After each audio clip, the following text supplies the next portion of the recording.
India का banking sector आज पूरी दुनिया का ध्यान खींच रहा है। फॉरेन इन्वेस्टर्स अरबों डॉलर लगा रहे हैं, मेजर ग्लोबल बैंक से लेकर बिग प्राइवेट फंड्स तक। क्या वजह है इस मैसिव फॉरेन इन्वेस्टमेंट की और कैसे ये इंडिया के फाइनेंशियल फ्यूचर को बदलने वाला है? चलिए शुरू करते हैं इंडियाज बैंकिंग बूम की कहानी। इंडिया का बैंकिंग सेक्टर इस वक्त एक हिस्टोरिक बदलाव के दौर से गुजर रहा है। पिछले साल फॉरेन इन्वेस्टमेंट्स ने $7 बिलियन का आंकड़ा पार कर लिया। ब्लैकस्टोन, एमिरेट्स एनबीडी और जापान एसएमबीसी जैसे ग्लोबल जायंट्स अब इंडियन बैंक्स में बड़ी हिस्सेदारी ले रहे हैं। रेगुलेटरी रिफॉर्म्स, स्ट्रॉन्ग इकोनॉमी और इंडिया के विशाल मार्केट पोटेंशियल ने ग्लोबल इन्वेस्टर्स का भरोसा पहले से कहीं ज्यादा बढ़ाया है। इन इन्वेस्टमेंट से छोटे और मिड साइज बैंक्स को मिल रहा है नया कैपिटल, बेटर टेक और फिनटेक इनोवेशंस का बूस्ट, जिससे फाइनेंशियल इंक्लूजन और मॉडर्नाइजेशन दोनों तेजी से बढ़ रहे हैं। इंडिया का बैंकिंग सेक्टर अब ग्लोबल स्टेज पर अपनी नई पहचान बना रहा है, powered by foreign capital, digital transformation और इन्वेस्टर कॉन्फिडेंस। चलिए देखते हैं कैसे ये बदलाव इंडिया के फाइनेंशियल फ्यूचर को शेप कर रहा है। इंडिया के बैंकिंग सेक्टर में अब शुरू हो गया है फॉरेन कैपिटल का नेक्स्ट बिग वेव। दुबई की एमिरेट्स एनबीडी ने हिस्ट्री बना दी। करीब $3 बिलियन इन्वेस्ट करके आरबीएल बैंक में मेजॉरिटी स्टेक लेने की तैयारी में है। ये डील सिर्फ कैपिटल इन्फ्यूजन नहीं, बल्कि ग्लोबल टेक और एआई ड्रिवन बैंकिंग इनोवेशंस भी लेकर आ रही है। दूसरी तरफ जापान की एसएमबीसी ने येस बैंक में अपनी हिस्सेदारी बढ़ाकर 25% के करीब कर दी है, जिससे बैंक को मिला है नया स्टेबिलिटी और ग्रोथ का मौका। इसके अलावा Blackstone, Abu Dhabi investment authority और कटार इन्वेस्टमेंट अथॉरिटी जैसे ग्लोबल जायंट्स भी अब इंडियन फाइनेंशियल मार्केट में अपना फुटप्रिंट बढ़ा रहे हैं। कम होते एनपीएस, स्ट्रॉन्ग क्रेडिट डिमांड और फिनटेक लेड मॉडर्नाइजेशन ने इंडिया को बना दिया है दुनिया का सबसे प्रॉमिसिंग बैंकिंग डेस्टिनेशन। यह है वो मोमेंटम जो इंडिया को ग्लोबल फाइनेंशियल पावर बनाता जा रहा है। अब बारी है रिफॉर्म्स की, जहां इंडिया की गवर्नमेंट बैंकिंग सेक्टर में फॉरेन इन्वेस्टमेंट को नए लेवल तक ले जाने की तैयारी में है। पब्लिक सेक्टर बैंक्स में फॉरेन ओनरशिप लिमिट को 20% से बढ़ाकर 49% तक करने का प्रपोजल चल रहा है, ताकि नए इन्वेस्टर्स को एंट्री मिले और बैंक्स की वैल्यूएशन और कैपिटल बेस दोनों मजबूत हो। पीएसबीज की हालत अब पहले से कहीं बेहतर है। एनपीएस हिस्टोरिक लो पर है और प्रॉफिट्स रिकॉर्ड लेवल पर। इसका फायदा उठा रहे हैं सॉवरेन वेल्थ फंड्स जैसे अबू धाबी और कटार और प्राइवेट इक्विटी जायंट्स जैसे ब्लैकस्टोन, जो अब सिर्फ पैसा नहीं बल्कि ग्लोबल टेक और गवर्नेंस स्टैंडर्ड्स भी साथ ला रहे हैं। सरकार का मकसद साफ है, विकसित भारत 2047 के विजन के तहत इंडियन बैंक्स को बनाना है ग्लोबली कंपेटिटिव, डिजिटली एडवांस्ड और कैपिटल रिच। ये पॉलिसी शिफ्ट इंडिया को एक मजबूत, मॉडर्न और globally connected financial power house बनने की दिशा में बड़ा कदम है। तो आखिर क्यों दुनिया भर के इन्वेस्टर्स इंडिया के बैंकिंग सेक्टर की ओर दौड़ रहे हैं? सबसे पहले banking recovery. Public sector banks के एनपीएस अब सिर्फ 2.5% के आसपास है, जो एक डेकेड पहले डबल डिजिट्स में थे। आरबीआई के सख्त रिफॉर्म्स और बेटर रिस्क कंट्रोल ने सिस्टम को फिर से भरोसेमंद बना दिया है। दूसरा, macro economic stability. Global uncertainty के बीच भी इंडिया की ग्रोथ स्टेडी है, इन्फ्लेशन अंडर कंट्रोल है और फॉरेक्स रिजर्व्स मजबूत है, यानी इन्वेस्टर्स को मिल रहे हैं प्रेडिक्टेबल लॉन्ग टर्म रिटर्न्स। तीसरा, डिजिटल रेवोल्यूशन।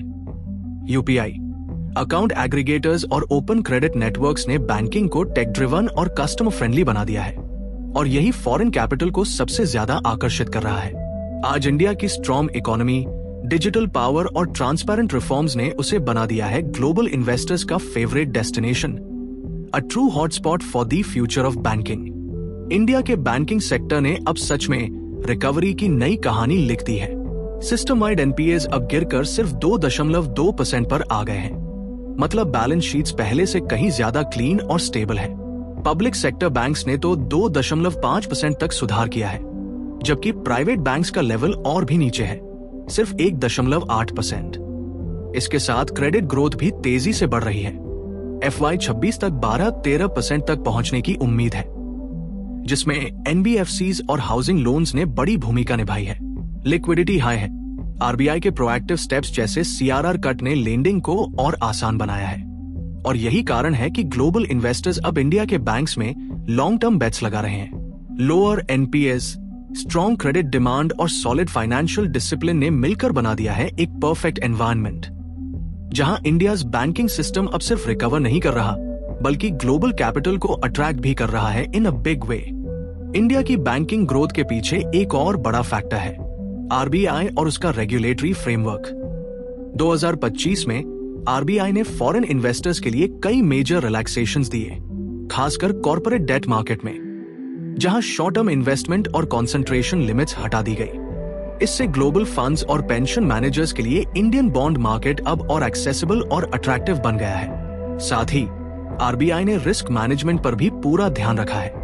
बैंक्स की कैपिटल मार्केट एक्सपोजर और एक्विजिशन फाइनेंस पर नए लिमिट्स तय किए हैं ताकि ग्रोथ के साथ स्टेबिलिटी भी बनी रहे। भले ही प्राइवेट बैंक्स में फॉरेन ओनरशिप 74% तक जा सकती है, लेकिन आरबीआई ये सुनिश्चित करता है कि कंट्रोल हमेशा इंडियन हैंड्स में रहे। Smart balance of openness and sovereignty, यही डायनामिक रेगुलेटरी अप्रोच इंडिया को बना रहा है एक इमर्जिंग ग्लोबल फाइनेंशियल हब, जहां ग्रोथ, डिसिप्लिन और इन्वेस्टर कॉन्फिडेंस तीनों साथ चलते हैं। फॉरेन इन्वेस्टमेंट सिर्फ कैपिटल नहीं लाता, वो इंडियन बैंकिंग सेक्टर को हर दिशा में ट्रांसफॉर्म कर रहा है। सबसे पहले फाइनेंशियल स्ट्रेंथ। ग्लोबल फंड से बैंक्स के कैपिटल बफर्स और बैलेंस शीट्स दोनों मजबूत हुए हैं, जिससे मार्केट शॉक्स को झेलने की कैपेसिटी बढ़ी है। फिर आता है लेंडिंग बूस्ट।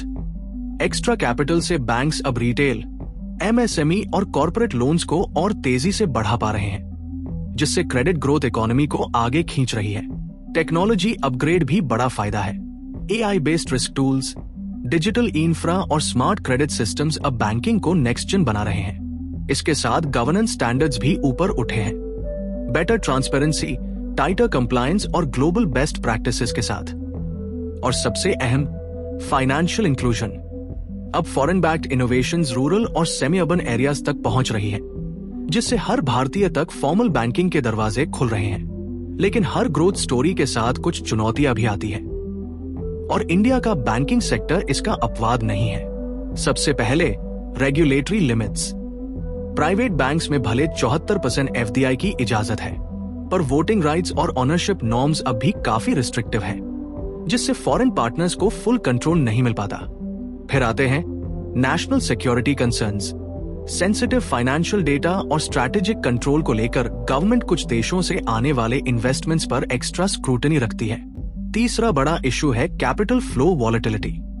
ग्लोबल टेंशंस या मार्केट शॉक्स के चलते फॉरेन फंड्स कभी भी एंट्री या एग्जिट कर सकते हैं, जिससे स्टॉक वैल्यूएशंस और लिक्विडिटी पर असर पड़ता है। कल्चर मिसमैच भी एक रियल चैलेंज है। ग्लोबल सिस्टम्स और इंडिया की रिलेशनशिप बेस्ड बैंकिंग स्टाइल को साथ लाना आसान नहीं। और हाँ, वैल्यूएशन डिस्प्यूट्स कई डील्स को डिले कर देते हैं। यानी बेनिफिट्स तो बड़े हैं, लेकिन स्टेबिलिटी और ट्रस्ट बनाए रखने के लिए स्मार्ट रेगुलेशन और लॉन्ग टर्म विजन दोनों जरूरी है। आरबीआई अब फॉरेन इन्वेस्टमेंट के मामले में एक बैलेंस्ड और फ्यूचरिस्टिक अप्रोच अपना रहा है, जहां ग्रोथ और स्टेबिलिटी दोनों साथ चलते हैं। नई पॉलिसीज के जरिए आरबीआई क्रेडिट मार्केट्स को डिपेंड कर रहा है, कॉर्पोरेट फाइनेंसिंग को आसान बना रहा है, जैसे आईपीओज और एक्विजिशंस के लिए लेंडिंग लिमिट्स बढ़ाना, लेकिन साथ ही एक्सपोजर कैप्स लगाकर रिस्क को कंट्रोल में रखता है। अब फोकस सिर्फ कैपिटल इनफ्लो पर नहीं, बल्कि टेक्नोलॉजी शेयरिंग पर भी है, ताकि foreign investors AI, digital infra और गवर्नेंस इनोवेशंस लाए, पर ओनरशिप और कंट्रोल इंडियन हैंड्स में ही रहे। पब्लिक सेक्टर बैंक्स के लिए भी मॉडर्नाइजेशन की बड़ी पहल चल रही है, फॉरेन कैप को 49% तक बढ़ाने की तैयारी के साथ, ताकि उन्हें मिले नया कैपिटल, बेटर गवर्नेंस और डिजिटल ट्रांसफॉर्मेशन का बूस्ट। ये पॉलिसी मिक्स आरबीआई के विजन को साफ दिखाता है, एक ऐसा बैंकिंग इकोसिस्टम जो ग्लोबल स्टैंडर्ड्स पर कॉम्पीट करे, पर अपनी रूट्स और रेजिलियंस को कभी न खोए। इंडिया के बैंकिंग सेक्टर में फॉरेन इन्वेस्टमेंट का ये सर्ज सिर्फ फाइनेंशियल न्यूज नहीं, ये पूरे इकोनॉमी के लिए गेम चेंजर है। फॉरेन कैपिटल से बैंक्स की लेंडिंग कैपेसिटी बढ़ी है, जिससे एमएसएमईज, स्टार्टअप्स और कंज्यूमर्स को मिल रहा है ज्यादा क्रेडिट और बेटर एक्सेस टू फाइनेंस, जो ग्रोथ को FY26 में लगभग 6.8% तक पहुंचा रहा है। ये इनफ्लो इंफ्रास्ट्रक्चर प्रोजेक्ट्स को बूस्ट दे रहा है, जॉब्स क्रिएट कर रहा है और कंजम्पशन को नेशन वाइड बढ़ा रहा है। साथ ही फॉरेन पार्टिसिपेशन से इंडिया का फाइनेंशियल सिस्टम हो रहा है और मैच्योर, बेटर गवर्नेंस, ट्रांसपेरेंसी और रिस्क कंट्रोल के साथ। ग्लोबल इन्वेस्टर्स का भरोसा बढ़ने से इंडिया की पहचान एक राइजिंग फाइनेंशियल हब के रूप में और मजबूत हुई है। हाँ, ग्लोबल मार्केट वॉलेटिलिटी और $17 बिलियन के हालिया आउटफ्लोज चैलेंजेस जरूर है, लेकिन गवर्नमेंट और आरबीआई के प्रोएक्टिव रिफॉर्म्स ये सुनिश्चित कर रहे हैं कि मोमेंटम कायम रहे और इंडिया की ग्रोथ स्टोरी अनस्टॉपेबल बनी रहे। आज इंडिया का बैंकिंग सेक्टर एक स्ट्रैटेजिक क्रॉसरोड्स पर खड़ा है, जहां फॉरेन इन्वेस्टमेंट सिर्फ कैपिटल नहीं बल्कि ट्रांसफॉर्मेशन लेकर आया है। अब बात है स्मार्ट पार्टनरशिप्स की, जहां ग्लोबल इन्वेस्टर्स और इंडियन बैंक साथ मिलकर ग्रोथ, इनोवेशन और मॉडर्नाइजेशन को आगे बढ़ा रहे हैं। आरबीआई और गवर्नमेंट का बैलेंस्ड अप्रोच ये सुनिश्चित कर रहा है कि फॉरेन पार्टिसिपेशन से टेक्नोलॉजी, गवर्नेंस और एफिशिएंसी तो आए, पर कंट्रोल इंडियन हैंड्स में ही रहे। ये वेव सिर्फ बैंक्स तक सीमित नहीं, ये पूरे इकोनॉमी में फाइनेंशियल इंक्लूजन, एंटरप्रेन्योरशिप और जॉब क्रिएशन का नया दौर शुरू कर रही है। इंडिया अब सिर्फ एक डेवलपिंग मार्केट नहीं रहा, वो बन रहा है एक ग्लोबल फाइनेंशियल हब, जहां रेजिलियंस और ग्लोबल इंटीग्रेशन साथ साथ चलते हैं।